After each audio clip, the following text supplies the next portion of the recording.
It's a tough time to be a blue dog. The centrist Democrats saw their numbers slashed in the midterms, and their Democratic Leadership Council now is folding. But the blue dogs could play a crucial role in deal-making with the Republican House majority. Democratic Congressman Mike Ross of Arkansas joins us now. And Congressman, you know, look, being a blue dog Democrat, it's how you get elected in these swing districts. So they're the majority makers. They get the Democrats in power. And then when they lose, they're the reason why the Democrats lose power. So what is the level of influence inside the party when you're out of power? Well, Chuck, Savannah, it's good to be with you this morning. Let me, one quick correction, if I may. The Democratic Leadership Council, you referenced that they were perhaps folding. They're not in any way associated with the Blue Dog Coalition. We're alive and we're well, and we're in New York for our issues. Still barking. Still barking, issues right, yeah. We're still barking, absolutely. Yeah. But you make a good point. You know, out of the 435 members of Congress, the majority, overwhelming majority, are from districts that are always going to be Democrat or always be Republican no matter what. And for those members to get defeated, they're simply going to get defeated in their primary, which really doesn't change the makeup of the Congress. There's only, you know, if you look at Charlie Cook's numbers, there's only about 84 members of Congress that can win or lose in November because of the makeup of their district. They're from what you would call, you know, swing districts or lean Democrat or lean Republican districts. And out of those 84, there's 17 of us left standing on the Democratic side after the November election. So I think that demonstrates that, you know, it was the conservative, moderate voice within our party, the Democratic Party, that gave us a majority.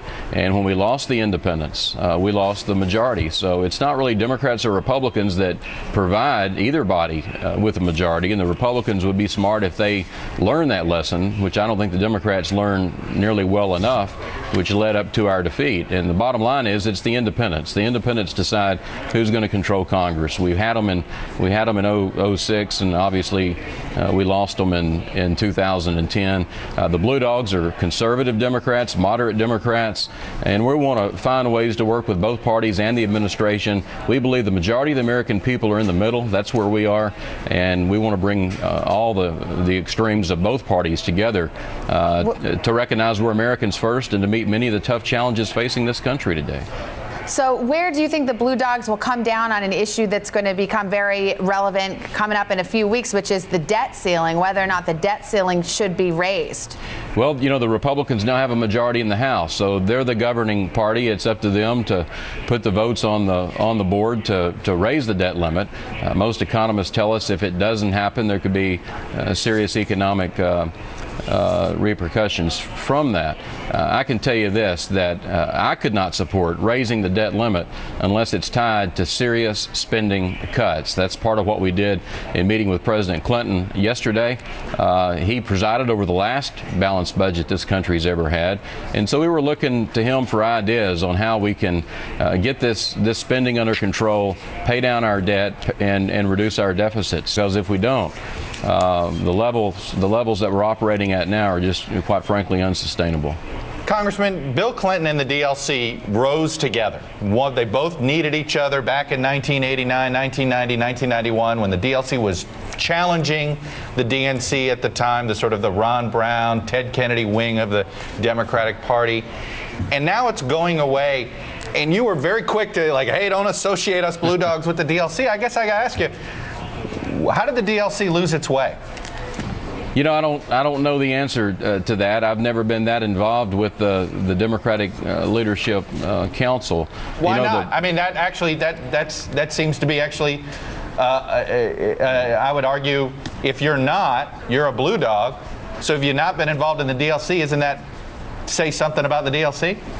Well, I don't think so. I mean, the Blue Dog Coalition, we're a group of fiscally conservative Democrats.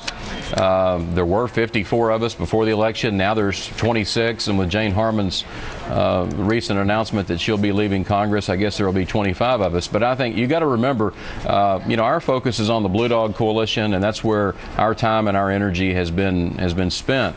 I can tell you that when you look at the Blue Dog Coalition, and our 25 members. Don't forget, the Blue Dog Coalition was born out of the minority back in 1994, and it was the Blue Dogs that gave President Clinton the votes he needed for welfare reform. So we think we're more viable, if you will, in the minority than we were in the majority, because just as perhaps some people think the Blue Dogs caused the Democratic leadership problems when they were in the majority, I can assure you that there's an overwhelming new Republican crop in Washington that were elected primarily with the Tea Party backing, and I think John Boehner is going to have his hands full. I think the Party Republicans in the House could create more problems for him than perhaps the Blue Dogs did for the Democratic leadership when they were in the majority. So I think there's a very key role for us to play in bringing the extremes of both parties to the middle to find some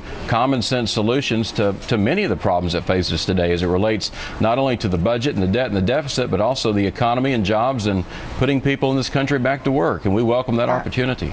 All right, Congressman Mike Ross of Arkansas saying the rumors of the death of the Blue Dogs are greatly exaggerated. Yeah. Thanks for being with us today. Appreciate it. Thanks, Savannah. Chuck.